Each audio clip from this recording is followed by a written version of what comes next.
Sinong senador nyo? Sino? Na-survey ba kayo ng SWS at Palsisya? Hindi! Eh para sa kanya, parang hindi kayo umiiral eh. Alam nyo, sinasabi nila, dalawa na lang daw ang pagpipilian sa eleksyon na ito. Dalawa na lang daw. Kasamaan o kadiliman. Slate ni Marcos o slate ni Duterte. Sinong naniniwala doon? Wala! Hindi nila alam na umiiral tayo.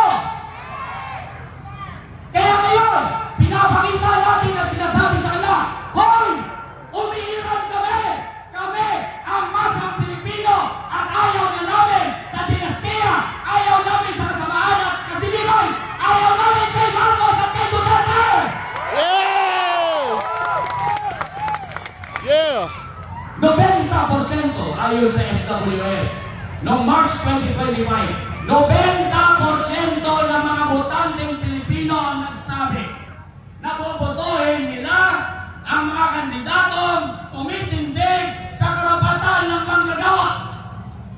90%. Kung gano'n sana na bobotohin ng mga botante ang mga tumitindig sa karapatan ng mga manggagawa, panalo na tayo ngayon eh! 90% yan! Ngunit, pagdating ng April 2025, nung tinanong na ng the same survey firm, tinanong kung sinong mga kandidatong pipiliin sa kasamaang palad, ang mga namumuna pa rin doon ay mula sa kasamaan at kadiliman. Pumapasok pa rin doon si Lito Lapid. Pumapasok pa rin doon yung mahilig magpulots. Si Bong Revilla. At malapit din pumasok doon si Willie Revilla.